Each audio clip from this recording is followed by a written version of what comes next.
And welcome back to another episode of the Double Doink Podcast. My name is Brandon D. Thank you so much for tuning in today. If you haven't already, please hit that subscribe button. It would be greatly appreciated. You can also rate the podcast and review the podcast wherever you listen to your podcast. It would also be greatly appreciated. I have a very cool guest with me today. I'm very excited to be joined by Milt Stegall. He is the leading touchdown reception of all time in the NFL. He's also the leading receiver of all time in the NFL. Probably the best CFL player of all time is with me. Milt, how we doing? You know what? I agree with you. I think I'm the greatest player in the CFL of all time. But no. Thank you for the interest. Thank you for having me on. So just excited to get our season going, which will be coming up very soon. There we go. So we were talking before the show that you don't drink coffee. I'm very intrigued by this because I also don't drink coffee. So we are not. So I don't think we're weirdos, but there's only two of us out there in the world.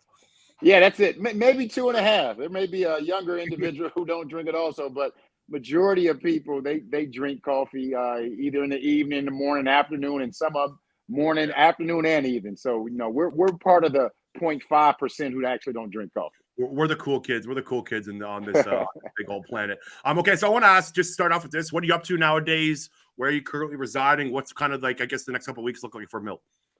Well, I live in Atlanta, Georgia. I've been here for almost 25 years. And as I alluded to, the CFL season is we're getting going. We just finished our preseason. Now the regular season is about to get going. So for the next 6 months, basically, on a weekly basis, I travel back and forth to Toronto. Our studio, TSN studio, is located right there in Toronto, actually Scarborough. So and every now and then we're on site at the games, but majority of the time I'm in studio. So for the next 6 months, it's a lot of traveling, a lot of living out of hotels, out of suitcases. But I enjoy every moment of it. I enjoy what I do. I can truly say I've been fortunate and blessed that I've never worked a day in my life because I went from playing football to now talking and covering football. So of course, the traveling can get a little tiresome, but besides that, I enjoy 100% what I do for a living. Okay, Milt, we're going to jump into some CFL action, just some CFL talk. But before we do, I do want to kind of just jump in a time machine here and go back to your early days. So you went to Miami of Ohio University to start off your kind of football career. Why did you pick that school? And kind of tell me the process about recruitment and whatnot. Yeah, when I was coming out of high school, I actually had like 23 offers, and I narrowed it down to like 3 or 4 schools. It was Miami of Ohio, University of Cincinnati, University of Kentucky, and Central Michigan. Those were my 4 finalists, and I chose Miami of Ohio, one, because I didn't want to stay at home. I'm originally from Cincinnati. I didn't want to University of Kentucky at the time because the SEC, all they did was ran the ball. Wasn't much passing going on. So, and Central Michigan, I don't mind cold weather, but it just gets really cold, in those parts of Michigan. So Miami of Ohio was the best option, great academically. At the time, they were really pretty good in football. When I got there, my first 2 years, we were pretty bad. My third year, we got a little bit better. But the main reason was because I wasn't at home, and academically, it was a great school. And I also had a couple of good buddies who I grew up with. We all went there together. So it was a great decision. Like I said, early on, we struggled football-wise. But as far as the learning experience and everything I got out of it, it was pretty cool. Okay, let's go a little earlier back. I got to ask about this because on your Wikipedia page, Milt, it says that you, during a 3-year span from ages 8 to 10, you scored 87 touchdowns as a running back in Pop Warner football. Yeah. Is this fact? It's facts. It may have been more than that. I probably got about 20 called back. So the organization I played in at the time, P&O, produced a lot of professional athletes. And great baseball players played in this organization. David Justice, Ken Griffey Jr. played in this. Cool. It was multiple other first rounders in football who actually played in this organization. So it was a well-ran organization. And my team that I played on produced another professional athlete, a guy named Mike Middleton, who went on and played for the Dallas Cowboys for a few years. So we were a monster. We were a monster. We were well coached. I think we had like 10 coaches. It was the same team from the time I was 8 to 12. So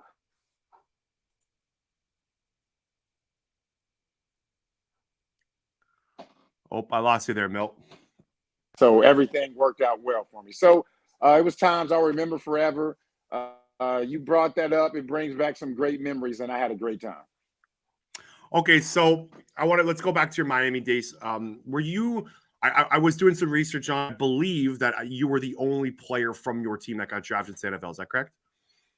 Yes, Or that year not I drafted came. the NFL. Sorry, that made the NFL. That made the NFL. My apologies. That, Yeah. I mean, like I mentioned, we weren't too good, especially my first 2 years. We were pretty. I think my first 2 years, I think we won a total of 2 games, and even my last 2 years, I think we won maybe what 5, maybe 8 or 9 games. So my Miami of Ohio days, we didn't win too much, means we didn't have that much talent. So I was the only individual who got a shot out of my class and took full advantage of it. I was fortunate enough to be with my hometown team. Of course, I was brought in as a free agent. I didn't get drafted, but actually with 12 rounds, you want to be a free agent because you get to pick and choose where you want to go. So Fair enough. my agent and myself, we thought the Bengals gave me the best opportunity to make the team, and that's exactly what happened. I was fortunate to play there for 3 years for my hometown team.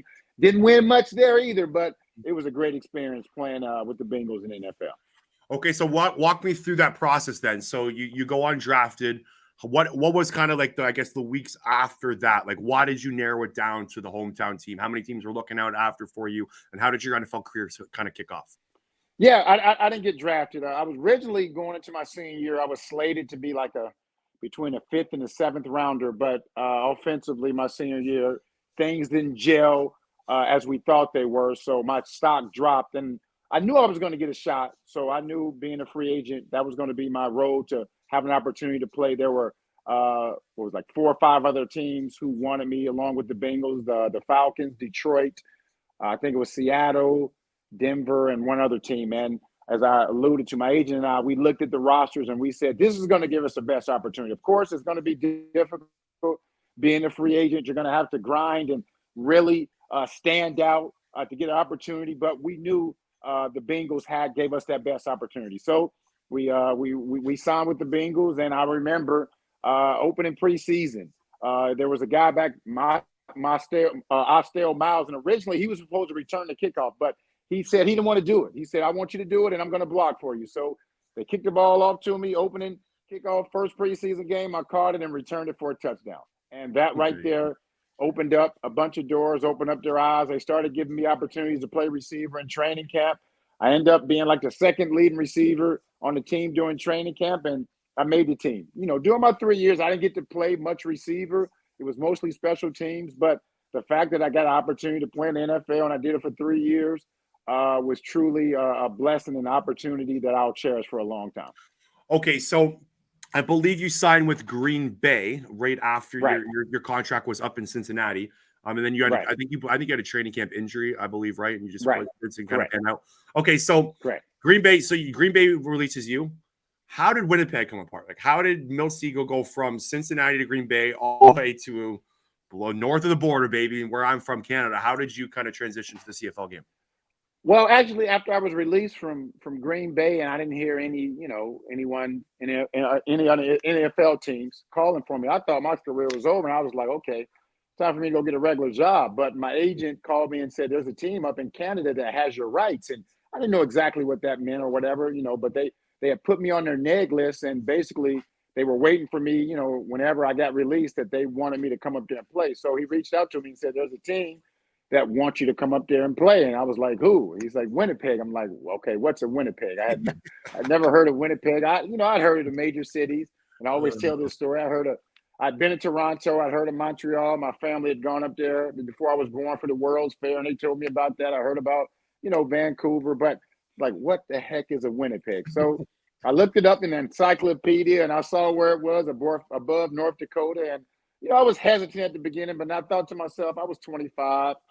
I didn't have anything holding me back in the States. I was like, let me give this a shot. So, and I say this, and I mean this to the bottom of my heart. Besides meeting and marrying my wife, signing with Winnipeg may have been the greatest and most important and smartest decision I ever made in my life.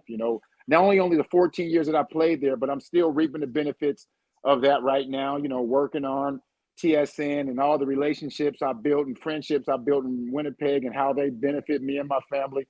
like I said, it's one of the greatest and smartest decisions I ever made in my life. Most touchdown receptions in CFL history, most touchdowns in one season in CFL history, most yards per catch in a season in CFL history, most receiving yards in CFL history, most CFL's most outstanding player in 2002. I think I'll have to agree with you that you did make the right call to go to Winnipeg. I did, and you missed the most important one. Prettiest man who ever played in the Yeah, CFL. I was gonna ask you about this. It was on my list of questions, so let's just talk about it right now. So you were named, you were voted as the best looking man in CFL.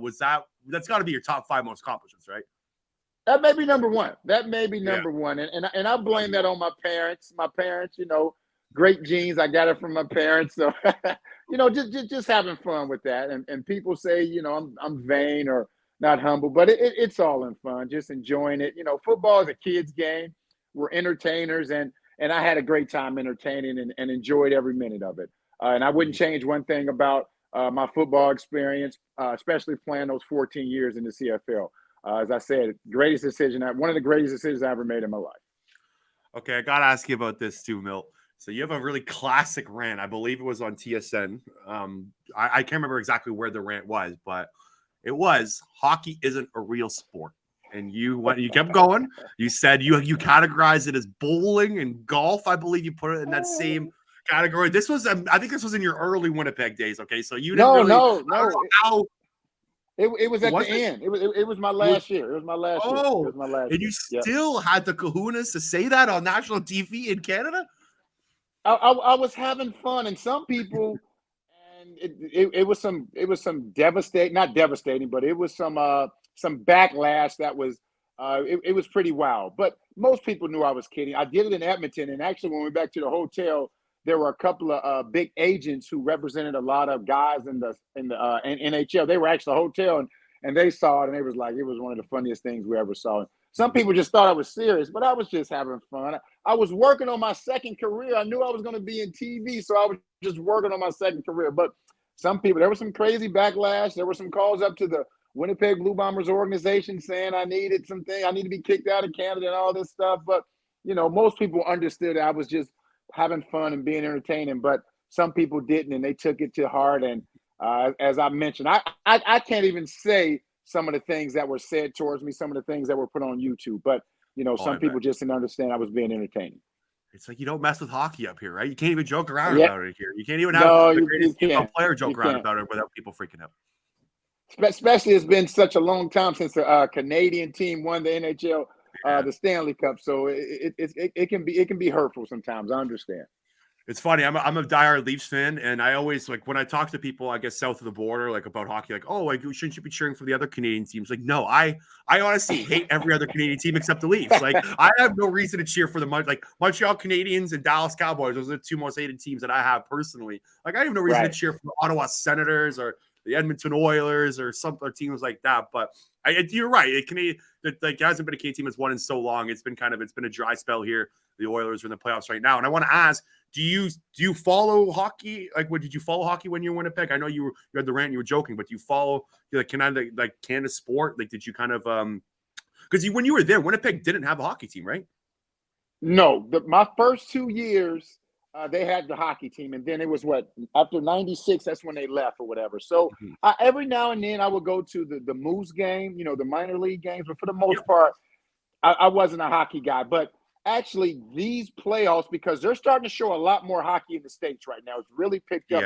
Hockey and soccer are gaining a lot of ground. So I've been watching. I watched the Battle Alberta. I've been watching what's been going on with the Oilers now and the Lightning, and it's been exciting. I'm starting to you when you understand it more, you're able to appreciate it. It's like with soccer. Before my kids started playing soccer, and they've been playing my oldest been playing for, 10, 15 years. I didn't enjoy it, but as you understand it, you start to enjoy it more. So I'm starting to understand hockey, so I'm starting to enjoy it more. I'm not going to say I'm going to watch it during the regular season, but I definitely will continue watching it when they get to the postseason and the Stanley Cup, of course. Okay, so I want to talk about the current CFL game right now because, again, being from Toronto, CFL just doesn't have the same vibe as it does around Canada. You cover this game, so you probably can understand that. No, definitely. It's just the Toronto Raptors, the Toronto Blues, the Toronto Maple Leafs. Those those teams have a front row seat, and the Toronto Argonauts take a back row seat. And I was kind of like, I'm wondering why, like what the issue is. I guess you can kind of dictate it to the 3 Toronto sports here, but I kind of think that the CFL. So I was doing some research today. In 2019, the CFL averaged 49.5 points per game. In 2021, the average is now 43.1. Does the CFL have a scoring issue, an offense issue? Yes, it does. Let's be honest about it. And they're trying to implement some rules to address it this upcoming season. They brought in the hash marks. They've done a couple other things because, I mean, with 3 downs, it's difficult. And people after a while, even myself, I get tired of seeing 2 downs and punt the ball, 2 downs and punt the ball. That's not what people want to see. They want to see some exciting games. They don't want to see any 16 to 15 barn burners, defensive shootouts. They want to see some scoring. They want to see some exciting. They want to see some big plays. And that's what they've gotten used to seeing. But over the last couple of years, as you alluded to, scoring is down. Scoring is down. You're trying to attract fans like yourself who aren't used to watching the CFL. People in the bigger cities, Toronto, Montreal, Vancouver. We have to attract those fans. We have to get this younger crowd. So we have to add some exciting. If we continue doing what we're doing on the field, it's going to be difficult to attract those individuals who haven't watched it, who say it's a second-tier league. Oh, it's not the NFL. I want to watch the NFL. So we got to attract that crowd. And to do that, we have to make the game more exciting. And to do that, you have to put some points on the board. So I think they've addressed it. It's not going to happen right away because the guys have to get used to it. But I think we're going to see a lot more scoring in the CFL this year. So hopefully we can attract those fans who think it's not the top-tier league, who think it's not comparable to the NFL. Hopefully we can get those fans to come out and enjoy some great football. And like so my family is we have season tickets to the Argos, so I've been going there the last 4 years. And again, like I played Canadian University football. I play with a bunch of guys that are in the league right now. There's a lot of talent there. Like I don't think it's really a talent issue. Like on the Canadian side of the board, I think Canada produced some good football players that go play there. Like, and I feel like it's not marketed well enough. It's not hitting the eyeballs well enough. And like you work for TSN, you work for the company that broadcasts it out. And I think TSN does do a good job, but I do think that there is some sort of disconnect between the Ontario fan base, which is let's get real here. Ontario has the most people in Canada. If Ontario's not going to watch the sport, then the sport's not going to be hit enough well in Canada. Yes, very true. Very true. And as you alluded to, we have to hit that market. That has to be a major market. And how do you market to that? And I know there's been campaigns in the past where they've tried to hit it, especially when the Argos moved into BMO. There was a lot of marketing going on. And early on, there was some traction. But I think what happened with that was I don't know if the Argos were winning at the time. And people want to be associated with a winner. Unless you support the Maple Leafs, it doesn't matter. Then they're going to support them regardless, winning or losing. Man. But in the CFL, they want to be associated with the winner. They want to get to know the players. And when you have players bouncing around from year to year, that doesn't work out. So there's a lot of things that have to come into play. There's a lot of things that have to link up and happen at the same time for the markets, for the individuals in markets like Toronto and Montreal and Vancouver to latch on. But I think they're going in the right direction. I think things are going to happen this year where we'll see that attraction from those individuals who usually weren't watching it, that they'll jump on board. Because each and every game, especially in a market like Toronto, if you can get 20 to 25,000, you think that would be easy when you have a city that has millions of people in it. But it's not as easy as it seems. But they're starting to put some things in place that are hopefully that will attract those 20 to 25,000. Because once you get that, you get a winning product on the field. I mean, it's really going to take off in the Ontario market. Another thing is, too, that I think maybe the CFL is doing that I don't really like is I feel like they're trying to push Canadian players onto teams more. I think, like, you're a perfect example of this. Like, you grew up in Cincinnati. You did, like you said, you didn't even know Winnipeg existed before you got here, right? Like, I feel like they need to market the talent level from America to come play here. If you can't make it to the NFL, it's okay to come play in the CFL. It's okay to take your talents north of the border. This is a great game. And if you, let's say your dream is to make the NFL, for instance, right? That's what the end goal is. Come in and play really well in the CFL. It will help you make it to the NFL. Perfect. Another example, like Alex Singleton, who's a linebacker Now on the Denver Broncos, he was on Right. the Philadelphia Eagles, my team. And like he was the most CFL's most outstanding player in 2017. And look at his NFL Yep. career now. I think they need Yep. more success stories like that. Am I on the right page there? I think so. I think so. Yeah. And I don't want to say you're wrong that they shouldn't market the Canadians, because they got to keep marketing those, because That's that gives fair. that gives younger players who are playing, at the grassroots level, opportunity to say, I can dream of playing in the CFL. But I'm totally with you as far as marketing the CFL to those NFL players when they're cut, or even college players who are only thinking about the NFL. This is a great opportunity. I'm a great example. There's other players who are great examples who've come up here and had long-lasting careers, or even like an Alex Singleton, who came up here and got his feet wet and then went down to the NFL and having a great career down there. So it definitely should be marketed more. It's difficult. It's not cheap, and a lot of Americans will look at it and say, no, I'm not thinking about the CFL. I'm not thinking about Canada. But they only think about it when it's time to come up here. But I think early on they should let them know that there's a league where players can play. Everyone can't play in the NFL. There's only so many individuals who can play. But if you want to continue playing, there's a great opportunity up here. It's a great atmosphere, some great football. It's exciting. The fans love it. And you have an opportunity to make some decent money. It's not the NFL money, but you still have an opportunity to make some decent money. What if there is one rule? Let me rephrase this question. If there's one rule change you would make to the game to help better the game, what would that rule be, if there is one? I don't like the fact that you can score a point when you don't score.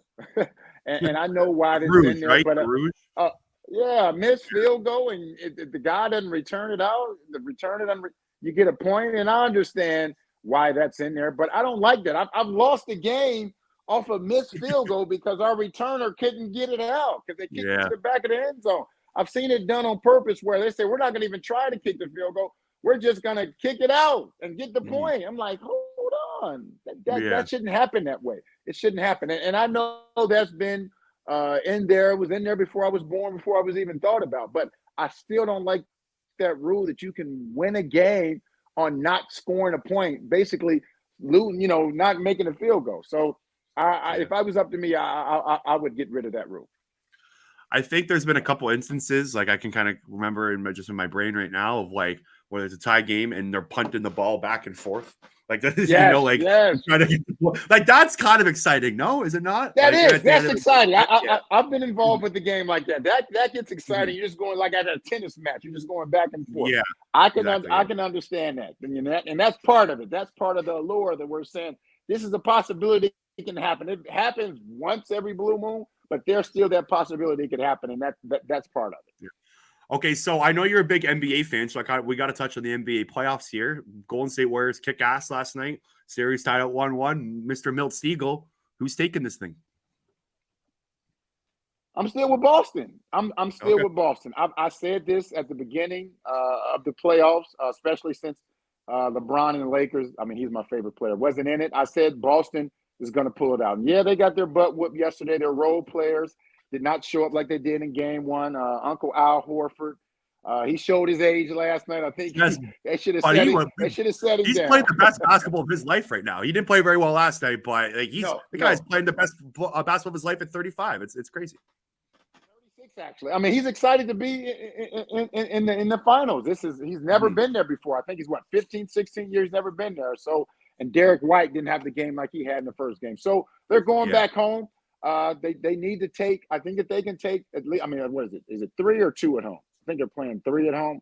I can't remember, but they need to take this next game at home and go up 2-1, and that will build up their confidence. So they can't allow Steph and Clay and those guys to get going because Steph Curry is unbelievable. You give him an inch, and that's all he needs, a centimeter, and he's going to take a shot. So I still think the Boston Celtics are going to pull it out. Tatum and Brown will have a big game in this next game on Wednesday night, and they'll go up 2-1, and I think they'll ride it out. It'll go 7, but I think they'll pull it out in 7. Okay, so you brought up LeBron James. You said LeBron was your favorite player. So I got to ask this.